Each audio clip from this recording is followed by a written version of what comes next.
Hi there, my name is Jim Turner. So these girls are in what's called orientation navigational flight. Sometimes it looks like a swarm. I've come out here, it was so big.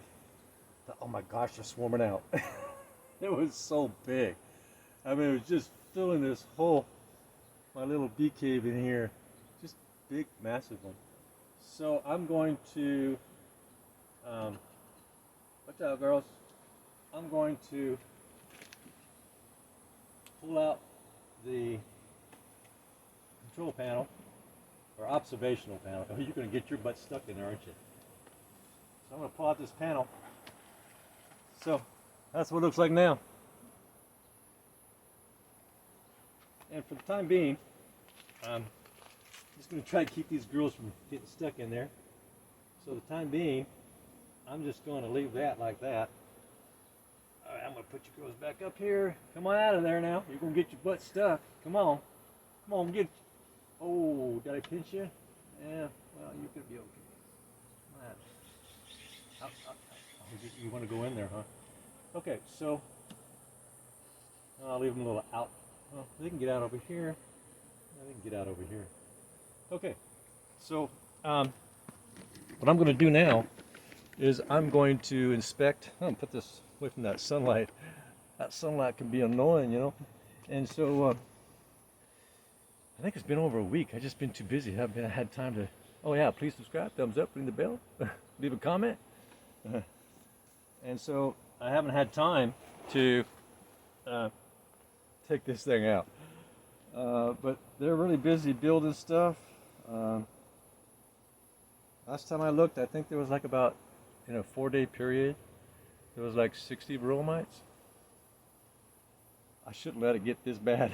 It's harder to see the varroa mite count when I let it get like this. You know? It's because those little tiny pieces, many of them are about the same size as the varroa mites. And so can you imagine, you're trying to see the mites, and they're just blending in with these other comb pieces that are the same color that they are. Yeah, that's tough. I got a 3-tier magnifying glass, so that helps a little bit, but not that much. Yeah, that was. So what I'll probably do is I'll probably just pick certain areas that are in strips, because that's where the frames are. And I'll probably just, how many's in this spot? Okay, that many. And pick another spot that looks, congested. And see how many's in that spot. Do that a few times. Oh, there's a larvae. So there's a wax moth in here. I'm gonna see if you can see that. There it is. Wax moth right there. I'll get it on the white here. There it is, right there. It's climbing towards going back towards the wax. That is the wax moth. And you can see it right, oh, it went back in. Oh, it's just crawling around on the wax. So you can see it right there where my thumb is. Right there. That is a wax moth larvae. And so, hey girl, don't get crushed down there now. Gonna step on it. You wanna get it? Even my feet, huh? And so, what happens is these wax moths. I learned this the hard way too. I'm learning everything the hard way, but I like that. I like my own personal discovery on things. I like the idea of looking up everything. You know what I mean? I like to learn on my own. By doing that, by learning on my own, just getting the gist of something, like getting some basic information, and going, that's enough to get started, and then moving in on it. You know what I mean? And that way, I'm not locked into a perception of something that somebody else had. I can actually be more exploratory, more adventurous, more curious. You know what I mean? I'm not locked into anything. You go to school, you're taught these certain things, and the kids are just sitting around, and you don't see them much raising their hands. When I was in college, I had some professors that were annoying. Because, they're that. They're like, sometimes they look at me. They're just kind of knowing that I'm going to raise my hand. Yeah. And I've had some texts that were wrong, and I just knew they were wrong. I knew the correct answer because I went to a different source and got the correct answer that I thought was the correct answer that was kept being repeated somewhere else. I said, "This is wrong." And the professor's going, "Yeah, they're going to have to redo this textbook." All right. So by asking questions and having that strong sense of curiosity, we're able to get down past the smoke, because it's kind of like learning oil painting or any kind of art thing. Once we got the fundamentals, the concept of it, we go, I got this. It's about shades, creating depth, dimension. It's about angles and overlays. And once we got that concept, we become the master because it's going to be our creativity from then on. If we go around, if I went around just copying things and try to get good at being a copier, to me that's like plagiarism. Plagiarism was a big thing when I was in college. They look down on that stuff. It's about individual perception and being creative individually, and that's how I see the bees, right? So I got a basic working concept, and I said, yeah, that's how they do that, and that's how they do that, okay. Well, I'll see how I do it. And that's how I manage my bees. Now, have I gotten some things wrong that I should have paid attention to? Yeah. The number one thing I got wrong, I wouldn't say it wrong, because it really wasn't wrong. It was a risk that I was willing to take, knowing the possible consequences. I decided to go the first year and let nature be organic. If they survive, I'll give them food. I'll make sure that the wasps stay away and other pests. I'll take care of that stuff. But as far as this robot thing, how do they manage in the wild? We'll just let them do it. Well, that was a no-no. Both of my hives died. One podcast I said 2022. It was actually 2023. Was my first year. So that was a lesson learned for me, but I learned it my way. It was a lesson I was willing to chance and take to see if I had bees that can manage that or not. So the bees that I had no sense of grooming in there. There was no grooming culture at all. And so what I'm doing with my girls here is I am trying to develop a permanent grooming culture. Now, I stopped powder sugaring for 3 months, and that varroa mite infection came back after I got rid of it. It came back pretty strong. And so, because all the girls that were in there now are new, and all the ones that I trained to groom are all gone. They've all passed away. They only live for like 40 days, 30 to 45 days in the spring, summer, fall. Short lives. So 3 months later, when I saw those varroa mites, I knew that grooming culture was gone. And so I'm going to have to reestablish that. But it's possible that over time that we can develop a permanent grooming culture. So I just pulled my panel. I'm going to spec for the quantity of mites. I'm going to make a determination whether I'm going to go 4 days for a sugar shake or every 7 days. But I will do once on average every 7 days for the rest of the summer, because this is mite explosion season. This is when the mites really can determine whether your hive's going to survive and going into late fall or not. So, yeah, I'll be shaking it up, babe, now. I'll be twisting that stuff, and I'll be shouting, yeah, you get on down there. And so, there you go. So my swarm that I caught, doing well. I haven't noticed any problems. I've managed to keep all like ants from getting in. I come up with a pretty good system. What I do is I take some wood and I'll soak it in oil. It could be used oil. I just used some oil that I didn't want anymore for something. And I soak it and then I let the wood dry. And then I slip that underneath the legs of my stand. I haven't seen one single ant. I did see one, but I think it dropped out of the tree because they go up this branch over the tree. I mean, over the beehive, and yeah, they fall down. I think I've only seen one ant though. So the oil soaking does a really good job. They don't want to get near that. They create. I noticed there's no ants within a perimeter. You know, the pipe's only that wide. There's no. I haven't noticed any ants like even this close. But they're all around here, but not around that oil wood. It's just a natural repellent. And so there you go. That's my day. So I was sitting here. I don't know, a week and a half ago too. I was just sitting here observing. I forgot what it was, but all of a sudden I heard right here. It was right by. I'm talking maybe 6 inches from my ear, my left ear here, and then it stopped right here. It was two hummingbirds. It was about, I don't know, probably a little more than maybe 4 inches from the tip of my fingers. They sat there. Well, they don't. They weren't sitting. They were flying in the air, battling each other. I think it was. Now you come here, girl. Come on now. Yeah, it's breeding season for the hummingbirds, so they were trying. He was trying to mate with her right here in front of my nose, and I had another one came. Well, it was about as close as where this phone is, and she just hovered right there. No, I forgot it was a he or she. Yeah, the color ones are the males. Don't matter. It hovered right where this phone was sitting, and it just stared at me. I had some color stuff on. It was like, can I poke at that? I'm going, and now we're looking at eye to eye, me and this hummingbird, and I'm going, don't you dare.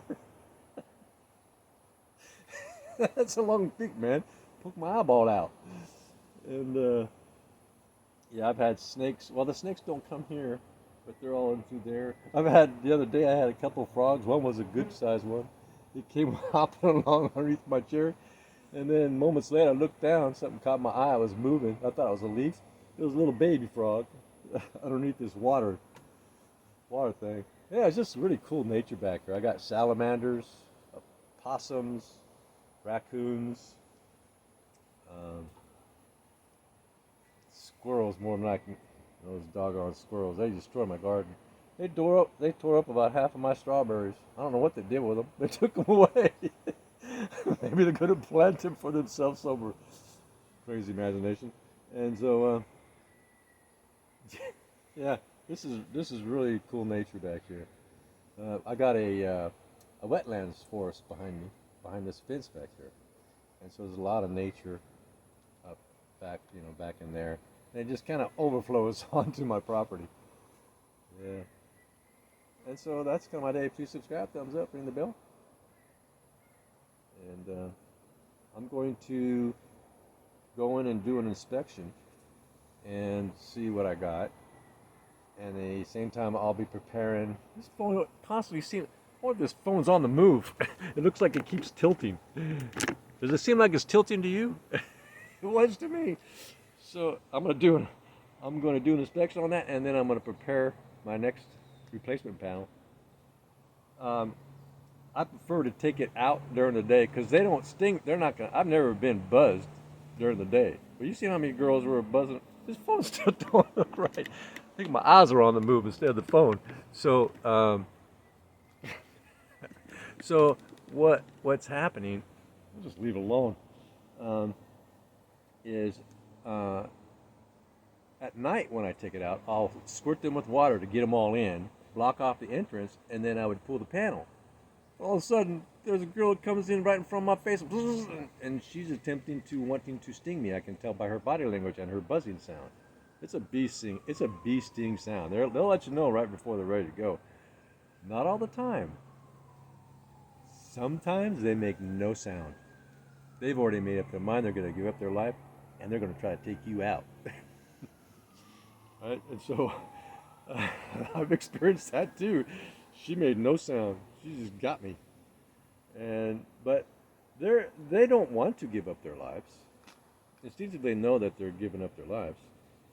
So they will give a warning, a buzz warning, and those sounds, they can sound different. Not every buzz sounds the same, and there are certain ones that are most threatening. Like, I'm going to sting you. It don't matter where you go, what you do. I'm going to sting you.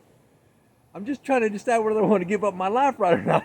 But in the meantime, I'm going to buzz you until I do. And I've had them chase me up to my garage, buzz me all the way, still trying to make up their mind whether I'm worth giving up their life for or not. I guess. You know? It's like, dang. And I've never been stung in that situation. They usually go away. It's like, yeah, he ran. Good. I'm still alive. And so I'll put that once I wax up my new panel, my clean panel. I'm gonna come in here at night with a veil because they hide out. So when I block the entrance, there must be some hiding, waiting for me. It was crazy. It startled me, right? When that happened, I was doing it at night. What are you doing out here? You're supposed to be in bed. Tucked in and all. No, they're on guard 24/7. Except for the guards that fall asleep. I've come out here and all the guards that are on the panel out here supposed to be on guard duty. No, they're out like a light. Totally zonked. I'm thinking they're dead, so I'll grab my I'll grab my little thing that I used to pull off the dead off the front, and all of a sudden they start going, huh? What? True. And so the other day there was 4 of them that I thought were dead. All 4 of them were sleeping on the job. Well, that's why they get paid minimum wage. They get only minimum, honey. So that's kind of my day. And so it's a good idea to keep some water around when it's hot, especially. So I keep this water. It's a bird bath. I've got this little thing on top of it so it doesn't evaporate as fast. And so I'm going to be doing a panel pull for the first time. That's a serious panel pull. The panel pulls I've done on my swarm that I caught, those are just to see how fast they're building out the comb. Typically they're not going to have any bromide infection in there until she starts laying drones, the males. Those poor males, they got it tough, man. First they're trying to be eaten by the bromides when they're still babies, and then they come out, and then the mating queen takes all of his stuff. She takes his last bit. That's right. When males mate with the queens, they leave their package behind, and then they just drop to the ground. And that's the end of the guys. Kind of like those Black Widow situations. They mate and then she eats the dude. You know? Crazy nature, man. It's just interesting, though. It's enjoyable to understand it and know it and live in it and observe it and engage in it and interact with it. And so that's kind of my day today. And so I think I might add to this one, or maybe not, the prepping of the panel and the installation of the panel. I just might pop that onto the end of this one. I don't know. I go with how I feel at the moment, you know. This podcasting thing takes a lot of time. I'm new at this podcasting thing. This is my first year of actually really thinking about even doing it, which was about in March. So this is brand new. Can't you smell you know how something has that new smell? Man. Well, that's this podcast. Right? You can always tell, like in a new series sometimes, or something new, there's like this little slow start. This phone still doesn't look right. It still looks broken. Yeah, it's me. I think it's my chair. I'm leaning in my chair. I'm not a perfectionist. If something don't look right, it looks like the elephant in the room to me. Going, gosh, why is nobody else seeing that elephant? What? And so, there you go. All right. That's my day. Panel pull while they were orientating. And you can see how docile they are. When bees are coming out to orientate, those are new girls. They don't care about me whatsoever. Their main focus on their mind, which has about 100,000 neurons and about 300,000 synapses. Now, there's people I don't know, man. I don't know. I don't know. Bee might challenge that many on some folks. But typically when we're drunk, though, we don't use very many brain cells when we get to that certain point of drunkenness. Yeah, I think bees are more intelligent. And so I'll just make up my mind at that time when I'm doing the inspection whether to add it to this. And that's my day. I was going to say something else. But see, that's okay. When we're doing something live, it's not choreographed. It's not well planned out. We're just doing it organically, right? Say, oh, I'm going to do this. I'm going to record this. I misspeak. I misquote. I switch words around. I get dates wrong, times wrong. But it's not wrong in my view. It's just, I'm just here doing my thing and I'm expressing it, right? And I'm doing it the best I can at that moment, which is my moment in my time that I'm sharing with somebody else who's interested in watching. That's it. I'm not interested in being perfect. I mean, what's perfect? In the eyes of who? That person? Well, if that person says that's perfect and that person says, then that person says, well, I don't know, maybe. So you got all these different opinions. What's perfect? You're perfect just the way that you are. Just the way that you are. We're responsible for our own happiness. And when we give that to somebody else, the odds are unreasonable that they will use that against us. Whether they love us or not, it's just part of human nature. Anyway, I'm getting into philosophy and psychology. I was talking about bees, wasn't I? Yeah, that's all right. Well, you have a good day now. Bye.